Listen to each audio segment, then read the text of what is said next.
رمضان کا مطلب کیا ہے؟ جلنا، جلنا۔ جلنے اور روزے کا کیا تعلق ہے کہ جب کوئی مومنہ روزہ رکھتے ہیں تو اللہ اس کے پچھلے گناہوں کو جلانا شروع کرتے ہیں۔ کس میں؟ اس کی بھوک کی آگ میں۔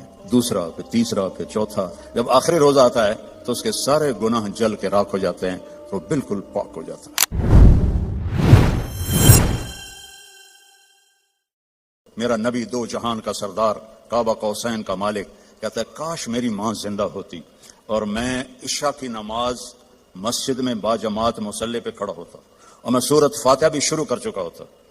ادھر آپ کا گھر تھا، ادھر سے میری ماں کی آواز آتی محمد، تو میں نماز توڑ دیتا۔ میں کہتا لبیک اماں، آ رہا ہوں۔ فرض نماز، نفل نہیں، فرض نماز میں توڑ دیتا۔ آپ نے حضرت عمر سے فرمایا تیرے دور میں ایک شخص آئے گا، اس کا نام ہوگا اویس، اس کا قبیلہ ہوگا عامر، اس کی شاخ ہوگی کرن۔ جب وہ آئے تو اور علی اس سے دعا کروانا۔ وہ کہنے کہ یا رسول اللہ، وہ کیا کرتا ہے وہ جو ہم دعا کروائیں؟ تو اس نے ماں کی ایسی خدمت کی ہے کہ اللہ اس سے راضی ہو گیا ہے، اور وہ جس چیز کے لیے ہاتھ اٹھاتا ہے اللہ پورا کر دیتا ہے۔ تو حضرت عمر حج پر اعلان کرتے بھائی کوئی اویس، کوئی اویس۔ کئی سال گزر گئے تو آخر ایک سال آپ نے سارے حاجیوں کو اکٹھا کیا اور کہا بھائی یمنی کھڑے رہو باقی بیٹھ جاؤ۔ تو یہ سارے بیٹھ گئے، یمنی کھڑے رہے۔ پھر آپ نے فرمایا عامر قبیلے والے کھڑے رہو باقی بیٹھ جاؤ۔ سارے بیٹھ گئے، تھوڑے سے کھڑے رہ گئے۔ پھر آپ نے فرمایا کرن کی شاخ والے کھڑے رہو باقی بیٹھ جاؤ۔ تو ایک آدمی کھڑا ہوا۔ آپ نے فرمایا تم کرنی ہو؟ گچ اویس کو جانتے ہو؟ ہاں۔ تمہارا کیا لگتا ہے؟ کہ میرا بھتیجا ہے، سگا بھتیجا ہے، پر وہ تو ہلا ہوا ہے، کریک ہے، آپ اس کا کیوں پوچھ رہے ہیں؟ تو حضرت عمر کی آنکھوں میں آنسو آ گئے۔ کریک وہ نہیں، کریک تو ہے، یہ بتا ہے کہاں؟ کہا میں نے اس کو اونٹ چرانے کے لیے بھیجا ہے عرفات کی طرف۔ تو آپ نے حضرت علی کو ساتھ لیا اور بھاگم بھاگ اونٹ پر عرفات پہنچے تو دیکھا ایک درمیانے، آپ نے یہ بھی فرمایا اس کا قد ہوگا درمیانہ، اس کا رنگ ہوگا سیاہ، اس کو ہوئی ہوگی وہ برس کی بیماری جو کالا چٹا آدمی ہو جاتا ہے، وہ ٹھیک ہو گئی ہے، لیکن کمر پہ ابھی بھی ایک سفید داغ ہے اس کا۔ اتنی نشانیاں بتائیں۔ تو جب یہ دونوں حضرات پہنچے تو دیکھا تو وہ اویس ایک درخت کے نیچے نماز پڑھ رہے تھے اور اونٹ چل رہے تھے، یہ دونوں بیٹھ گئے پاس۔ اب یہ جب انہوں نے اویس کرنے نے دیکھ لیا بھئی دو آدمیاں ہیں، تو انہوں نے نماز اپنی شارٹ کر دی اور سلام پھیرا۔ تو حضرت عمر نے پوچھا کون ہو؟ کہنے لگے مزدور ہوں، مزدوری کرتا ہوں۔ کہ تمہارا نام کیا ہے؟ کہا اللہ کا بندہ ہوں۔ آپ نے فرمایا بھائی جو نام تیری ماں نے رکھا ہے وہ کیا ہے؟ اب وہ تو پہلی دفعہ حج پہ آئے تھے، نہ عمر کو جانتے نہ علی کو۔ وہ کہنے کہ بھائی تم کون ہو میری تفتیش کرنے والے؟ تو حضرت علی بولے یہ امیر المومنین عمر ہیں، میں علی ہوں۔ پھر وہ کانپنے لگے، حضور مجھ سے گستاخی ہو گئی، میں نے پہلے آپ کو کبھی دیکھا نہیں، مجھے معاف کر دیں۔ حضرت عمر نے فرمایا ہاتھ اٹھا۔ کہنے کہ میں آپ کے لیے؟ آپ میرے لیے ہاتھ اٹھائیں؟ کہ نہیں، ہمیں ہمارے نبی نے فرمایا تھا کہ اویس آئے گا، وہ جب ہاتھ اٹھاتا ہے تو کبھی خالی نہیں آتے، کہ اس نے ماں کی خدمت کر کے وہ مقام پایا ہے، نہ جہاد سے، نہ روزوں سے، نہ حج سے، نہ زکوٰۃ سے، نہ نفلوں سے، نہ ذکر سے، نہ تلاوت سے، نہ سخاوت سے، ماں کی خدمت سے۔ اور ایک اور حدیث سناتا ہوں، جب جنتی جنت میں جائیں گے نا اور جنت کے دروازے کے قریب ہوں گے تو اللہ تعالیٰ فرمائے گا سارے چلے جاؤ، اویس کو روک دو۔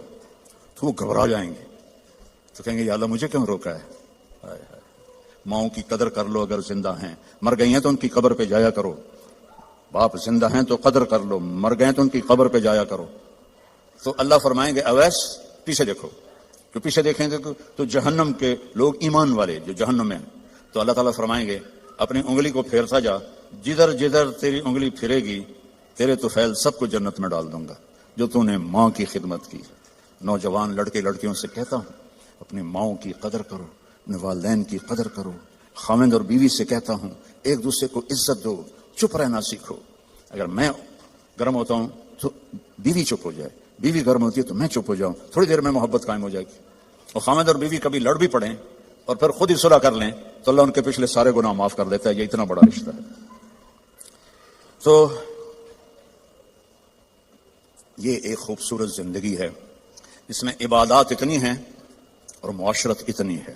بولنا کیسے ہے، صبر کیسے کرنا ہے، معاف کیسے کرنا ہے، درگزر کیسے کرنا ہے، اپنے آپ کو کیسے جھکانا ہے۔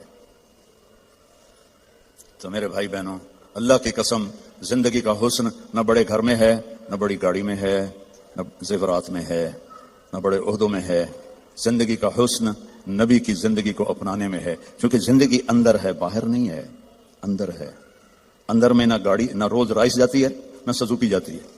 اندر میں نہ ہیرا جاتا ہے، نہ موتی جاتا ہے. اندر میں تو محبت جاتی ہے، سلوک جاتا ہے، وہ زندگی کو پانی دیتا ہے. تو اس کے ارادے کرو. جو آپس میں لڑے ہوئے ہیں سب صلح کر کے اٹھو، معاف کر کے اٹھو. بھائی بہن لڑے ہوئے ہیں. مجھے بھی پاکستان سے فون آیا ایک بچی کا، وہ حسب حال میں کام کرتی تھی، ناجیہ بیگ. اس کا مجھے فون آیا کہ جی میرا بھائی مجھ سے ناراض ہوا ہے اور اس نے میرا نمبر بھی بلاک کر دیا ہے اور مجھے اپنی ماں سے بھی نہیں ملنے دیتا. میری ماں بیمار ہے، آپ سے دعا کروانا چاہتی ہوں. کہ ماں سے بھی کوئی روکتا ہے، سگا بھائی ہو کر روک رہا ہے. بس تو یہ بد اخلاقی یہاں تک چلی جاتی ہے کہ دل پتھر بن جاتے ہیں. تو یہ بہت بڑا میں آپ کو پیغام دے کے جا رہا ہوں. 5 نمازیں، اور عورتوں کو تو 10 دن ویسے ہی معاف ہے. نمازیں، نماز، روزہ، زکوٰۃ، حج، پیسے والے. باقی کیا کرنا ہے؟ اپنے نبی کی زندگی پڑھو، اللہ کے واسطے پڑھو پڑھو پڑھو. قرآن پڑھو، قرآن پڑھو، اور معاف کرنا سیکھ لو، ہونٹ سینا سیکھ لو. آپ سے زیادہ خوشحال کسی کی زندگی نہیں ہوگی. تو سارے بہن بھائی ارادہ کرتے ہو نا انشاءاللہ. اور ان نوجوانوں سے، مردوں سے کہتا ہوں کہ ایک ویکنڈ آپ تبلیغ میں لگا لیا کریں، اس سے آپ کو بہت فائدہ ہوگا. اگر رمضان قریب آ رہا ہے، بخشش کا مہینہ ہے. رمضان سال کے 12 مہینوں کے نام عربوں نے رکھے، 11، اور 12واں مہینہ رمضان کا نام اللہ نے رکھا، شہر رمضان، جو قرآن میں آتا ہے. رمضان کا مطلب کیا ہے؟ جلنا، جلنا. اور جلنے اور روزے کا کیا تعلق ہے؟ کہ جب کوئی مومنہ روزہ رکھتے ہیں تو اللہ اس کے پچھلے گناہوں کو جلانا شروع کرتے ہیں. کس میں؟ اس کی بھوک کی آگ میں. دوسرا، پھر تیسرا، پھر چوتھا. جب آخری روزہ آتا ہے تو اس کے سارے گناہ جل کے راکھ ہو جاتے ہیں، وہ بالکل پاک ہو جاتا ہے. اور شب قدر اگر اللہ دے دے، 5 راتیں تو ہیں، ایک تو ضرور ہوگی نا، وہ جاگ لیں تو 80 سال سے زیادہ کی بندگی کا اجر ہوگا. اور 4 آدمی، ان کا کوئی عمل قبول نہیں ہوتا رمضان میں. ایک ماں باپ کا نافرمان، ایک مستقل شراب پینے والا، شراب کا عادی، ایک رشتہ داروں سے لڑنے والا، ایک کسی کے لیے دل میں نفرت رکھنے والا. یہ 4 محروم ہو جائیں گے، باقی سب کی بخشش ہو جاتی. شب قدر میں کوئی جاگ رہا ہے یا سو رہا ہے، سب کی بخشش اللہ کر دیتا ہے سوائے 4 کے. ماں باپ کو تنگ کرنے والا، شراب کا مستقل عادی، تو بیچنے والے کا کیا حال ہوگا؟ رشتہ داروں سے لڑنے والا، دل میں نفرت رکھنے والا. ایک ٹیشو پیپر دینا مجھے، میں آپ کو ایک لفظ کا مطلب سمجھاتا ہوں. ٹیشو پیپر ہے دینا. اللہ تعالیٰ نے اپنی نافرمانی کے لیے لفظ استعمال کیا ہے معصیت، عصا، اور والدین کے لیے کیا ہے عقوق. من عق والدیہ. عقا کسے کہتے ہیں؟ یہ ذرا ٹیشو پیپر دیکھنا. عقا، اس کا بعد میں مطلب بتاؤں گا.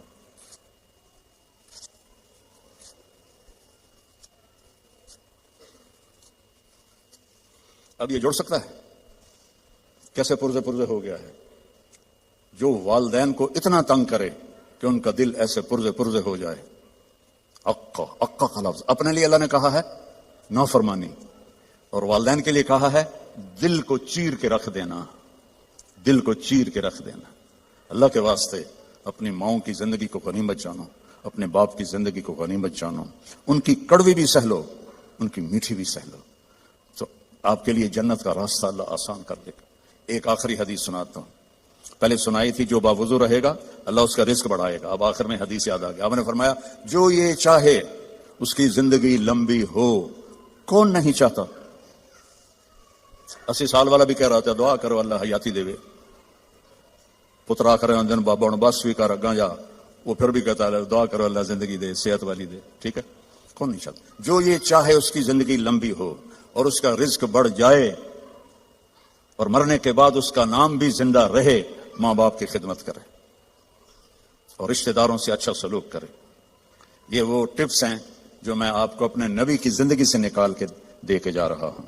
احباب جمع ہے میر، حال دل کہہ لے، پھر التفات دلے دوستاں رہے نہ رہے. میرے ذمہ تو تھا کہ دیانتداری کے ساتھ آپ کو میں اللہ اس کے رسول کی زندگی کے وہ اصول بتا دوں جس سے آپ خوشحال زندگی گزار سکتے ہیں. آگے آپ کی مرضی ہے تو سارے بھائی بہن اس کی نیت کرو. آپس میں کوئی لڑے ہوئے ہو صلح کر لو, معاف کر دو. بھائی بہن لڑے ہوئے ہیں, میاں بیوی لڑے ہوئے ہیں, میاں بیوی لڑ کے صلح کریں تو اللہ ان کے پچھلے گناہ معاف کر دیتے. کیا کروں, مجھے باتیں یاد آتی ہیں, ادھر گھڑی کو دیکھتا ہوں. تو شیطان روزانہ اپنی اسمبلی لگاتا ہے سمندر پر, ٹھیک ہے, اپنے سارے ایم پی ایز کو اکٹھا کرتا ہے, ان سے پوچھتا ہے ہاں بھائی کیا کر کے آئے ہو. ویسے بیٹھا تھا, ایک کہتا ہے سر میں نے زنا کروایا, کہتا ہے دیکھ رہے ہو مجھے. دوسرا کہتا ہے میں نے چوری کروائی, شیطان کہتا ہے. تیسرا کہتا ہے میں نے شراب پلائی. ایسے وہ گناہ گناتے ہیں اور وہ صرف اتنا رسپانس دیتا ہے. پیچھے ایک خبیث لنگڑا شیطان کھڑا ہوتا ہے, کولا, کہتا ہے حضور میں نے میاں بیوی کو لڑایا. تو وہ یہاں سے یوں جمپ لگاتا ہے, وہ شاباش میرے بیٹے, کام تو کر کے آیا, آجا آگے آجا. اس کو جفا ڈالتا ہے, اپنے تخت پہ ساتھ بٹھاتا ہے, کہتا پاگلو, اس شرابی کی شراب اس کی ذات تک, زانی کا زنا اس کی ذات تک, چور کی چوری اس کی ذات تک, میاں بیوی کی لڑائی 2 خاندانوں کو آگ لگا دیتی ہے. کام ہے یہ کرنے کا. شیطان اس پہ خوش ہوتا ہے, اللہ اس پہ ناراض ہوتا ہے. اللہ کو سب سے زیادہ خوشی ہوتی ہے جب خامد اور بیوی صلح کر لے. اتنا خوش ہوتا ہے کہ ان کے پچھلے گناہ معاف کر دیتے. تو میری گزارش ہے, باقی ہم انسان ہیں, پرزا نہیں ہے کہ فٹ ہو جائیں گے. اونچ نیچ تو ہو جائے گی, جب ہو جائے تو معافی مانگ لیں. ہو جائے تو معافی مانگنے میں شرم نہ کریں. میں کیسے معافی مانگوں؟ معافی مانگیں گے آپ کا سر بلند ہو جائے گا, آپ کی عزت بڑھ جائے گی, آپ کا مقام بڑھ جائے گا, معافی مانگنے والے کے سامنے بھی اور اللہ کے سامنے. اور ماشاءاللہ آپ نے یہاں فنڈ وغیرہ ہم غزہ کے لیے اکٹھا کر رہے ہیں, تو میں ایک حدیث سناتا ہوں. میرے نبی نے فرمایا سبق درہم 100,000 درہم, 1 پاؤنڈ کا ثواب خرچ کرنے کا 1,00,000 پاؤنڈ سے زیادہ ہو گیا. صحابہ حیران ہو گیا, یا رسول اللہ وہ کیسے ہو گیا؟ آپ نے کہا ایک آدمی کے پاس 2 پاؤنڈ, ایک کے پاس لاکھوں پاؤنڈ. لاکھوں والے نے 1,00,000 دیا تو اپنے پیسے کا کچھ حصہ دیا, 2 پاؤنڈ والے نے اپنا ہاف مال دے دیا. تو جب اللہ تولے گا نا قیامت کے دن, تو اس 1 پاؤنڈ کا وزن 1,00,000 سے زیادہ ہوگا. تو اللہ کی راہ میں دینے میں تھوڑے کو تھوڑا نہ سمجھیں, اللہ بہت قدردان ہے. تھوڑے کو تھوڑا نہ سمجھیں, اللہ بہت قدردان ہے. درود شریف پڑھو. اللهم لك الحمد كما انت اهله فصل على محمد كما انت اهله وفعل بنا ما انت اهله انك اهل التقوى واهل المغفرة. یا اللہ, یہ تیرے محبوب کی امت کے بندے بندیاں, جوان بوڑھے درمیانی عمر, سب تیرے سامنے ہاتھ اٹھائے ہوئے ہیں. اس غفلت کے ماحول میں ہم سب کی بخشش فرما دے, ہم سب سے راضی ہو جا. ان سارے آنے والے مہمانوں کی دنیاوی آخرت کی ہر عزت ان کو عطا فرما, اور ہر ذلت سے ان کی حفاظت فرما. اور یا اللہ اپنی محبت دے, اپنے حبیب کی محبت دے. یا اللہ ہمیں کبیرہ بھی گناہوں سے بچا, صغیرہ گناہوں سے بچا. رزق حلال عطا فرما. جو کوئی حرام کاروبار کر رہے ہیں انہیں توبہ کی توفیق دے اور انہیں رزق حلال کی طرف پھیر دے. یا اللہ ہماری یہاں نسلیں جو پیدا ہو رہی ہیں, پروان چڑھ رہی ہیں, ان کے ایمان کی حفاظت فرما, انہیں اسلام سے دور ہونے سے بچا. اور جو ہمارے بچے بچیاں اسلام سے نکل گئے وہ ہمیں واپس لوٹا دے. یا اللہ وہ ہمیں واپس لوٹا دے. یا اللہ جو آپس میں روٹھے ہوئے ہیں انہیں منا دے, جو بچھڑے ہوئے ہیں انہیں ملا دے, جو تنگ دست ہیں ان کی تنگی دور فرما, جو مقروض ہیں ان کے قرض ادا فرما, جو بیمار ہیں ان کو شفاء کامل عطا فرما. ان کے بچے بچیاں جوان ہیں اور رشتے نہیں مل رہے, ان کو نیک رشتے نصیب فرما. کہ بچیوں کے نصیب اچھے فرما, بچوں کے نصیب اچھے فرما, محبتیں پروان چڑھا. یا اللہ فرقہ واریت سے بچا, ہمیں امت بن کے چلنے کی توفیق دے. فرقہ واریت سے ہمیں دور کر دے, اور جو اس کو بھڑکائے اس کو بھی توبہ کی توفیق عطا فرما. ہمیں امت بنا, ہمیں مسلم بنا, ہمیں مومن بنا, ہمیں امت حبیب بنا. اس کے علاوہ ہمارا کوئی بھی تعارف نہ ہو, اس کے علاوہ ہمارا کوئی لیبل نہ ہو. تو نے خود قرآن میں کہا ہوا سماکم المسلمین, تو نے ہمارا نام مسلم رکھا, ہمیں اسلام پہ پکا فرما. جو یہاں تیرے بارگاہ میں پہنچ گئے مرد عورت, ان کی قبروں کو ٹھنڈا فرما, ان کے درجات کو بلند فرما. جب ہمارے جانے کا وقت آئے ایمان پہ خاتمہ نصیب فرما, ایمان پہ خاتمہ نصیب فرما. اس سارے مجمع میں مستورات مرد اپنے دلوں میں بہت کچھ تو سے مانگنے کے لیے آہیں بھرتے ہیں. تو سب کی سنتا ہے, ان کی آہوں کو قبول فرما اور ان کی مرادوں کو پورا فرما, ان کی مرادوں کو پورا فرما. اور یا اللہ ہماری سلام فاؤنڈیشن اور MTJ فاؤنڈیشن, اس کی خدمت کو قبول فرما. اس میں برکت عطا فرما، اس میں کام کرنے والوں کو بابرکت بنا۔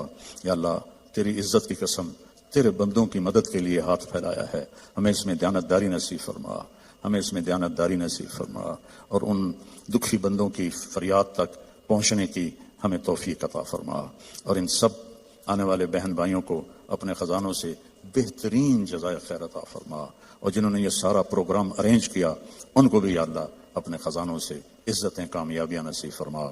صلی اللہ تعالی نبی الکریم، آمین۔